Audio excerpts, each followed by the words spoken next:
Hi, friends. This is Scott Giles. I'm a diplomate of the National Guild of Hypnotists, a certified hypnocoach. And today I want to talk about what is one of my absolutely favorite methods of spiritual and personal development, the keeping of a personal journal. I have personally kept a journal since I was 15. It's been a tremendous resource in my life. And I want to share some of the observations and thoughts in this short video of how I've done it, and I've tried different methods over the years. I've been formally trained in the intensive journal process of Ira Progoff. I've done the training course of Tristan Rayner's New Diary and others. The value of keeping a journal is that it objectifies your inner life. It takes something that is completely internal to you, to your mind, to your thoughts, to your feelings, and gets it out on a page of some sort. This makes it objective and helps you deal with it more effectively. If you don't journal about what's bothering you or what you're happy about, you tend to ruminate. You go over and over and over these things in your mind, and you got the long mental list of all the wrongs done to me, all the bad mistakes I've made, all the embarrassing things that have happened. But if instead you write them down, that does seem to get them out of your head, and they don't come back to haunt you in the same way. So journal keeping works against rumination. So therefore it can be a really, really healthy thing for a person to do. Now, there are a couple of decisions you have to make. A lot of people like to keep a physical journal in a physical book, and you can buy some beautiful bound journals. And I know some people who even use a special pen. And that's fine. My own wife does this. But if you're going to keep a physical journal, one of the decisions you have to make is, do you use a bound book or do you use a loose leaf format? The Ira Progoff intensive journal method actually uses a loose leaf format. And so you have a section for logs, the things that happen to you. You have a twilight section for dreams and fantasies and so on. You have a dialogue session and so on. And you could even have specific tabs for people that you want to kind of write to in your journal, even though you're probably never going to let them see what you've written. The loose leaf format is, I think, elegant. The one problem with it is it quickly becomes unwieldy. You'll be looking at a big, thick notebook. Also, it's because of the tabbed format, it's hard to keep things, get a sense of the chronological order of what are happening, what was happening to you when you had this dream or this experience. A bound journal, where pages cannot be easily removed or moved around, has the advantage of keeping things in that order. So when you go back and read the journal, and you should always do that as a way of self-reflection, you kind of see how things are grouped together in time. Another advantage, it's kind of a backhanded one, but a bound journal forces you to keep your mistakes. If you write something that you're actually embarrassed by or rethink, unless you're going to physically tear it out of your journal and ruin the integrity of the volume, you have to keep it there. But that can be useful of helping you see what you were thinking, what mistakes you tend to make, what kind of reactions you were having. So I personally, when I kept a journal, I used a bound document and found that to be helpful. These days, however, I keep my journal in an electronic form, and there are some advantages for that we'll talk about in a moment. Now, when you have your entries, you need to have some way of organizing them. If you're in a loose leaf format, that's easy enough. You can actually move them to a particular tab and they'll stay organized. But if you're using a bound journal, that's not going to be possible. You can put post-it notes, tags, and so on, but that quickly looks ugly. One thing I always found helpful were marginal notes. Like if I had, and I would sometimes use little pictures. So my log entries were identified by a little picture of a book. My twilight imagery, dreams and so on, was a little moon, crescent moon. So as I went back and looked through the journal, I could just glance down the margin and I would see what kind of entry I was talking about.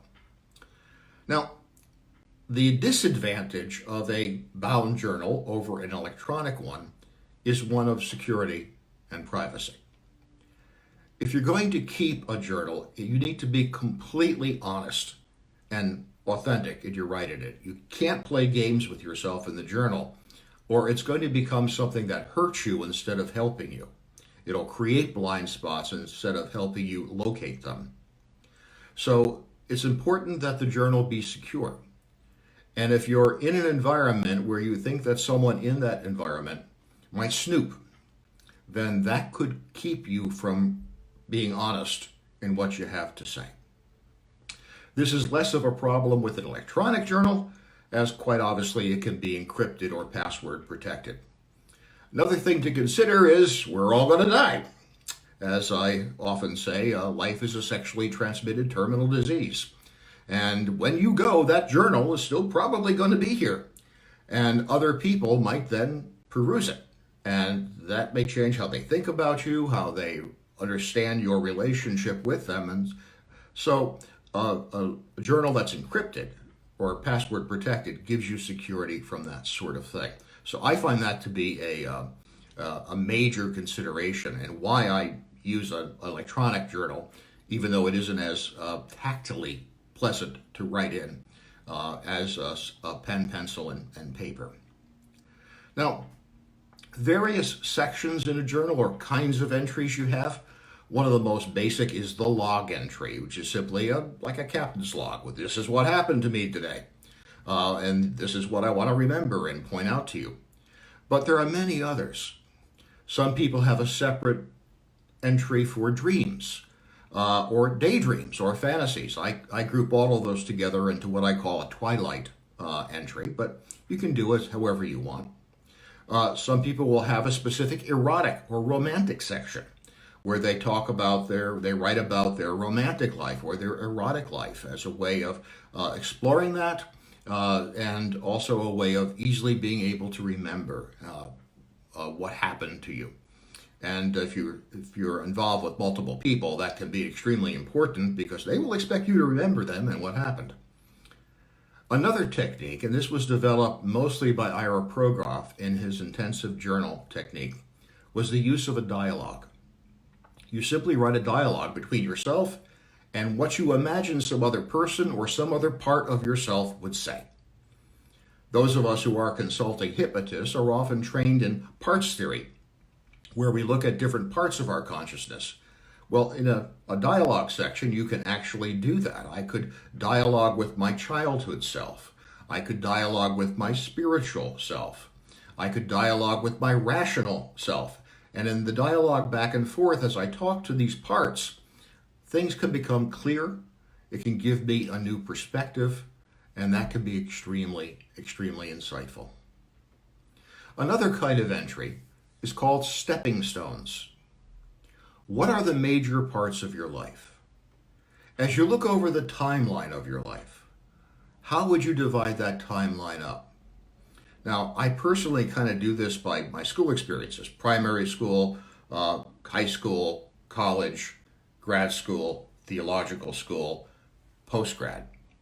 But a lot of people will divide their timeline up by the different relationships that they've had, or by childhood, adolescence, young adulthood, later adulthood, and so on. It's idiosyncratic, but how do you view the chapters in the book of your life? What are the stepping stones that you crossed to get from where you were to where you want to go?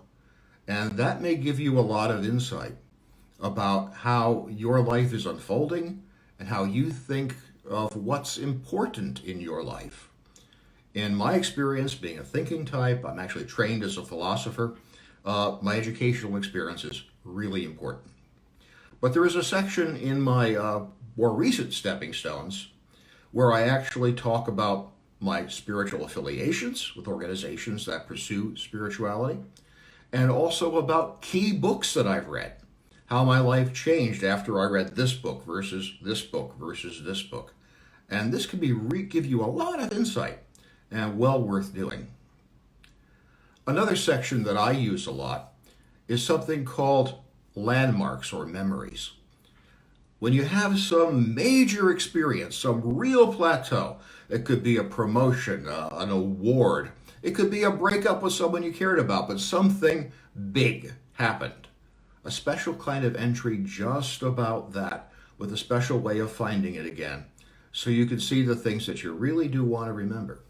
I have one of these about my graduation, for example, from theological school, something I'm very proud of. I also have one for the death of every one of my cats, because the human-animal bond is powerful for me, and I have a way of writing about what that cat meant to me. I have a way of, I have a section for the relationships that I've had, the major events that have happened there. My wedding, my divorce from my first wife, later learning about her death. These are things that are landmarks in my life. They stand out, and it can be useful to have. Also, if you use artificial memory, as I do, that is, if you're using mnemonic devices, things like a memory palace, and I'll do a video someday about memory palaces. The landmark section can actually refer you to where in your memory palace the recollections are for more detailed understanding. And finally, something that I have found tremendously useful, a letter to the future. In fact, some of the electronic journals will let you actually write a letter to the future and then electronically lock it away. You can't see it again until a specific date arrives. I don't personally do that. I just write a letter to the future and then put a note on my task list with the date that will pop up at that point. But as I go through my year, there are specific times. My birthday, Christmas, Easter, Thanksgiving, Halloween, actually, and also the start of the Bristol Renaissance Fair, as I'm a total geek for the Renaissance Fair. And I literally write myself a letter about what's happening in my life at that time, what I'm worried about, what I'm happy about, what I think is going to happen. And then when that letter comes due again, and I'm ready to write the next section, I go down and I read what I've written in the past. This was how I discovered that most of the things I worry about never happen. Most of the concerns I had turned out to be illusions. But by doing this, you can gain a tremendous amount of self-knowledge and also see how you are evolving as a person. And that's an important philosophical, psychological, and spiritual insight. Other people will include prayers in their journal and so on. It's a tool for you to adapt and use as you wish. But I've outlined kind of the basics of the various methods that I've studied. I recommend it to you. You do have to figure out that security thing and then your format. You have to figure out some system of tabbing, or if you're using a digital journal, that's easier because you can usually put a digital tag on things and quickly find all your dreams or whatever. But you want it to be comprehensive. Two final things. Don't only write in your journal when you feel bad. That's a good time to write in your journal because it will help you feel better, but also record the good stuff. Don't let it just vanish into the ether. The human brain is evolved to remember bad stuff better than good, and you lose track of all the good stuff that's happened to you if you're not objectifying it somehow by writing it down. Another thing that I want to really point out, if you're going to do this, is go back and review the material. That's really important because that's where you get the insight about yourself. And that's when you come to understand, in the way that some Buddhists say, we're not a single self. We are an evolving process going through time. I'm not the same person I was when I was 12, or when I was 26, or when I was 40. I'm a different person now. But there's a certain family relationship between those people, and it can be important to see the direction of your own evolution. Hey, thank you very much for being with me. I do recommend you give a journal a try. I'll be back next week at the appropriate time, 2:30 Central on Saturday, and I'm going to be talking about a different thing, a technique of healing a bad memory, something developed by Ruth Carter Stapleton, the sister of President Jimmy Carter, who was a faith healer. And it's called Inner Healing. Check it out if you're interested, and thanks for joining me today. If you're curious about my work, please visit me on the web or on my Facebook page. My website is www.csgiles.org. Lots of stuff there, all of it free. Check it out. And if you want to know how I can help you become a better version of yourself, deal better with a scary medical diagnosis, or help you resolve a problem that's been resistant to change, feel free to reach out. Bye-bye now.